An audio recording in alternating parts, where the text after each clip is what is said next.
Welcome to Njennje Media TV. This is a channel where we explore the truth behind the headlines. I am Mike Udenta.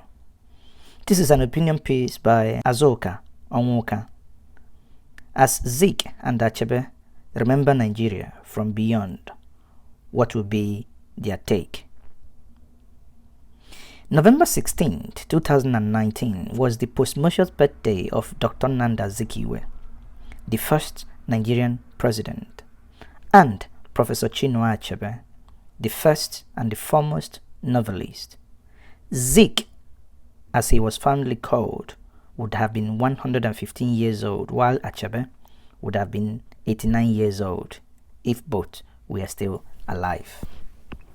Even though they operated within two different spheres of Nigerian life, these two men shared certain things in common regarding Nigeria. They were from Anambra, both from towns Onitsha and Ogidi, which are merely less than 16 kilometers away from each other. While Zik led the campaign against colonization and colonialism in Nigeria, Achebe led the campaign against literally profiling of blacks and Africa as a land of ideology, irrationality, and barbarism. There was also a point of convergence between them: politics and good governance. They both pushed for a great Nigeria that would be pride of African and black race. While Zik contested elections to achieve this aim, Achebe participated marginally in politics in the Second Republic to achieve same, but he dedicated greater part of his life to pointing the way to a great Nigeria. In 1983, he published the book The Trouble with Nigeria, in which he made the famous statement that the trouble with Nigeria is simple and squarely a failure of leadership. And the Njenje Media would chorus and say, yes, we agree. A nation that has been electing incompetent leaders year after year cannot expect and cannot want to be seen among committee of nations as any serious nation. Sadly, both of them did not see Nigeria of their dream like most of their compatriots. In 2004 and in 2011, Achebe rejected offer of a national honor in protest against the lawlessness and misgovernance going on in Nigeria. Imagine today, as Njenje Media will add, if Achebe was to be alive, what would he have done? Achebe protested the illegal arrest of Dr. Chris Ngige as the then governor of Anambra State. He protested against the removal of Ayo Fayose of Ekiti State. If Achebe was to be alive today, what will he think about the Kogi and Bayelsa election of November 2019? Has anything changed since then? Yes, there has been a change, but clearly not for the better. For now, the country with the highest number of poor people on the planet Earth, even though it's not among the top 5 most populated countries of this world. Similarly, the level of insecurity was not as bad as it is now. Public infrastructure was not as deteriorated as it is now, and Nigeria was not as divided as it is now, thanks to Buhari. The sad part of Nigeria is that beyond hope, there are no signs pointing towards the growth and development of Nigeria. If there are no signs showing that Nigeria is on the right track, how then will it become great? Is there a record of any country that woke up one day and became great via miracle, the way people win lottery and become rich overnight? When Achebe diagnosed Nigerians' problem, simple and squarely that of leadership, he was applauded like the man who discovered penicillin. He is regularly quoted as a man who has identified the key problem with Nigeria. To many Nigerians, the only thing that needs to be done is to get the right leadership, and Nigeria will blossom. The question nobody seems to be asking is why Nigeria has not been able to find that so-called right leadership in the 60s. Are Nigerian subhumans? We ask, and we at Njennje Media would echo. Are Nigerians subhumans? Do they not have grey matters in between their skulls? Are their men's not with testicles? What is happening? Are Nigerians not human? Are they subhumans with subhuman intellect? Why do Nigerians excel in their private endeavors and other countries but fail in Nigeria when it comes to governance? Nigeria first experimented parliamentary system of democracy without good result. Suddenly, the military came, yanked everything away. It then tried military dictatorship. We moved from Gowon to Murtala Mohammed. We moved from Murtala Mohammed to IBB, Ibrahim Badamasi Babang, all those military heads of state from the north, yet there was no result. All we had was nothing but disastrous results. The military eventually handed over to the civilians who have been in charge of the country non-stop for the past 20 years. The longest period of democracy has lasted in Nigeria. It's obvious, even though military rule is not better, the democracy that we have run in Nigeria in the past 20 years has not made anything better, and therefore Nigeria is no way, shape or form better. Today, teachers have ruled Nigeria. University lecturers have ruled Nigeria. Professors now conduct our elections, yet you see some professors that cannot even read out the result because of what they have done. Military generals and retired military generals have ruled Nigeria. Those who were elected have ruled Nigeria, and those who shot their way to the power have done so too. Those in their 30s, those in their 40s and in their 50s, 60s, even 70s have ruled Nigeria. People from the north have ruled. Similarly, people from the south have equally done so. Muslims, Christians, even traditional worshippers have. In Imo State, we had one that was from Oboni. Equally, yes, they've ruled. Yet, we have not had any exemplary leader.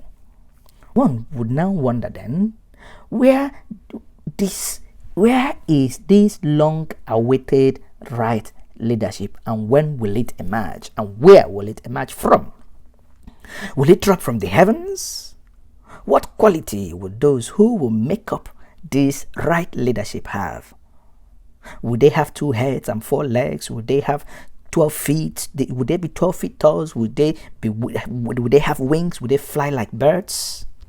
By now, Nigerians should have questioned the assertion that the problem of Nigeria is simple and squarely leadership. If Nigeria were to have an amalgam of Abraham Lincoln, Winston Churchill, and Lee Kuan Yew, named Lincoln Churchill Yew as the Nigerian president of today, would he be able to transform Nigeria? Or will he fail like every other Nigerian leader have failed?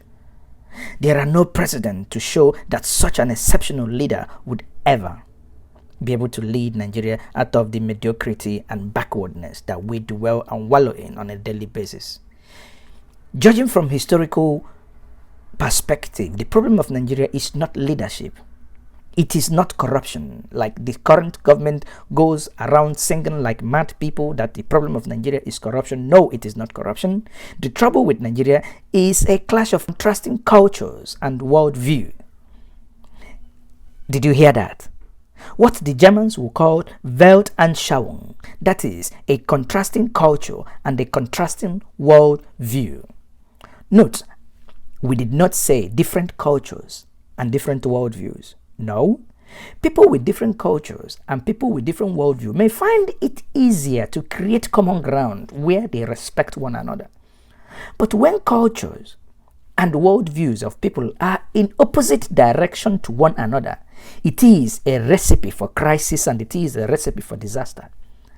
After colonizing a united India, the United Kingdom knew that having such country with India and Pakistan run as a nation would be disastrous. Therefore, the United Kingdom split the country into 2 at independence.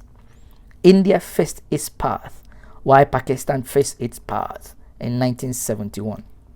Bangladesh pulled out of Pakistan and faced its path. It is the same opposing views that faced Malaysia and Singapore. It is the same type of fate that will face Israel and Palestinians if they were to be one nation. Surprisingly, Nigeria had been a lie and avoiding to face this glaring reality.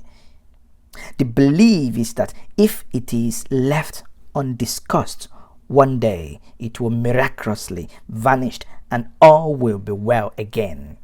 But rather than avoid it and pretend that it does not exist, the best option is to discuss it, create a system that will recognize those differences and allow each group to run its life according to its culture and its worldview.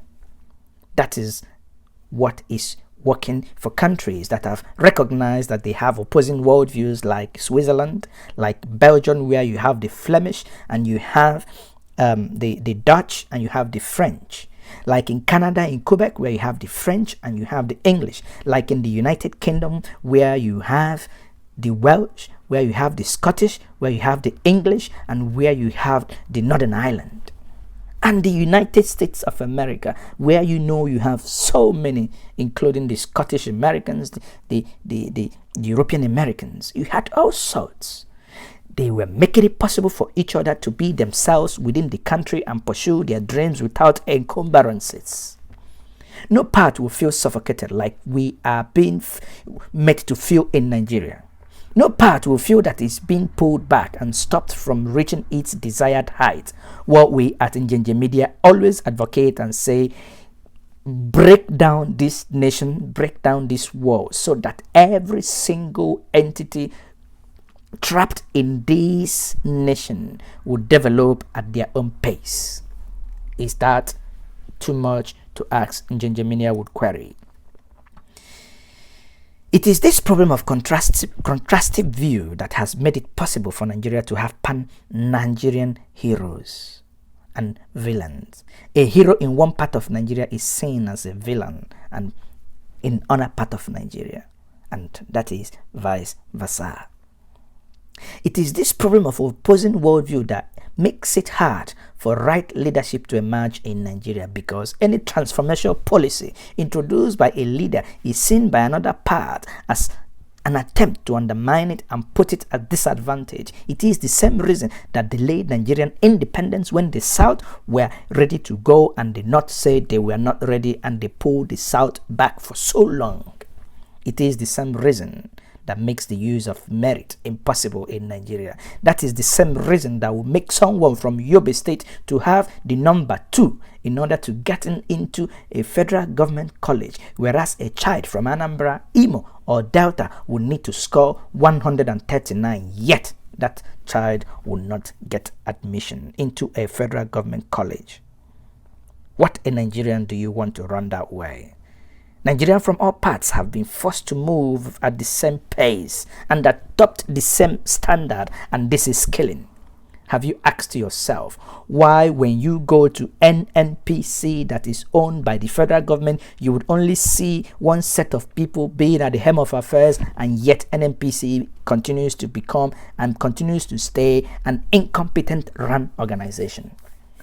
Move to private oil companies like Chevron, Shell. You will see certain people from certain part of the country where quality, where meritocracy, where qualifications mean something. You see them thrive. Go to the best companies in Europe, America, anywhere in Asia, you see them thrive.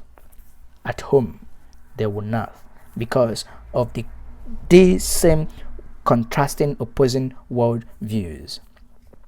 Nigerians from all over parts have been forced to stay together and move with the same pace, and that is killing us. Those who want to practice their faith in a particular way are forced to practice it in a way that suits everybody.